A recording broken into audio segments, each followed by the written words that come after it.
Motorsports is one of the most challenging competitions for any individual to take part in.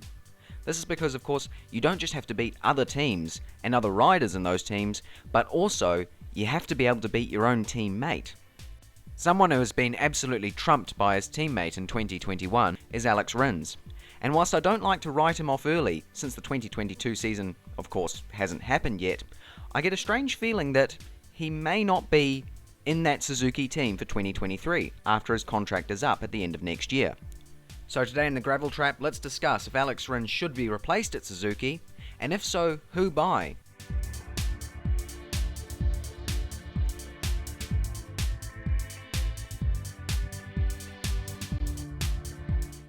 Alex Rins really shows how short our memories can be when it comes to motorsport. I'd completely forgotten that in his first 3 years of Moto 3, he only had 5 retirements, which is an incredible feat given how competitive and tight that class is. Across those years in Moto 3, his best championship finishing result was a second behind Maverick Vinales in 2013, and in 2014 he'd fall to third behind Alex Marquez and Jack Miller. He'd then move up to Moto 2, and again, first year out, second place in the championship, with a couple of wins to his name, in his rookie year of that class. And the next year would also be good, third place in that Moto 2 World Championship in 2016. Because of these excellent results in Moto 2, Rins would quickly move up to MotoGP. Rins would have his first MotoGP season in 2017, which wouldn't be that competitive, as he finished up in 16th place with 59 points. This was mainly due to his retirement in Argentina, due to an ankle fracture, which meant that he didn't compete in the next 5 races up until the Netherlands. Furthermore, the first 2 races when he did return in the Netherlands and in Germany wouldn't yield any points. It was definitely a bad luck season for Rins. However, 2018 he would be able to prove his worth, getting 5 podiums throughout the season. However, he would also retire 5 times, interestingly the same number of times as he did in all 3 of his seasons in Moto 3. However, this wouldn't stop him from finishing 5th in the championship, a very impressive result given the Suzuki was still nowhere near the most competitive bike. In 2019, Rins would further improve as he had now his rookie teammate Joan Mir beside him in the garage. He'd get 3 retirements that season and finish 4th in the championship with 205 points. He'd also get his first race win in America after Marc Marquez crashed, as well as another race win in the crazy Silverstone race of 2019. 2020 would be an improvement from Rins again, as he would finish 3rd in the overall championship. However, it didn't start well for him, being unable to compete in the first round at Jerez after an injury during qualifying, and throwing away a possible victory in the Austrian Grand Prix. Rins would do the same yet again in France, where he would throw away the chance of victory after climbing to 2nd from 16th and showing unbelievable pace throughout the race. However, he would crash out, yielding no points. All in all, however, it had to be a successful season for Rins, as he would help Suzuki win the world title in 2020 for the Constructors' Championship. However, with his teammate winning the Riders' World Championship, it must have worked on him a little bit, and could have been what led to his terrible 2021 performance. Across the 18-round season in 2021, Rins would have 5 retirements, as well as 1 crash in Jerez in the 4th round, where he would remount and finish out of the points in 20th. The crash in the race in Mugello would be the last in a string of 4 straight DNFs for Rins, but he would also not compete in the Catalunya round due to an injury from a bicycle crash. All in all, he finished in 13th place in the championship.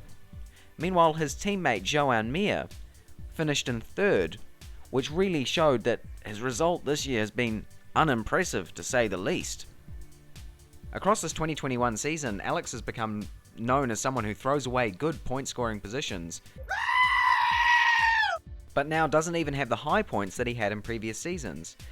This year, in 2021, his best result was a 2nd in Great Britain, and otherwise he has tended to be languishing further down the field, sometimes picking up the occasional 4th place, but often down in 11th, 14th. It's just not a good result this year. And because of this, I think that Suzuki should be looking to replace Alex Rins at the end of the season. Particularly because at the end of 2022, we will see 18 out of 24 riders have their contracts come up, which means that there is lots of opportunity to pick up new talent and bring it into the team. And so, at this current moment, these 18 riders are, and I'm going to need a deep breath for this, Pol Espargaro, Fabio Quartararo, Jack Miller, Francesco Bagnaia, Aleix Espargaro, Maverick Viñales, Miguel Oliveira, Enea Bastianini, Fabio Di Giannantonio, Andrea Dovizioso, Darren Binder, Alex Marquez, Remy Gardner, Raul Fernandez, Johann Zarco, Jorge Martin, Marco Bezzecchi, and Luca Marini. Out of these main choices on the current GP grid, I would say that Suzuki's best options would be to look at Fabio Quartararo, Andrea Dovizioso, Remy Gardner and Raul Fernandez, and Johann Zarco. They could also consider someone along the lines of Jorge Martin, depending on how their seasons all go. Each of these riders could certainly bring something different to the table. Remy Gardner and Raul Fernandez are talents in their own right, as well as Fabio Quartararo, who, depending on Yamaha's development, may be looking for another seat in 2023, in which case his style could suit the Suzuki, assuming that they are willing to develop faster than Yamaha are. Andrea Dovizioso and Johann Zarco would make excellent backup riders for Joan Mir if they want to continue pushing for Mir to get more championships in the future, but that all depends on the dynamic that Suzuki want to the team.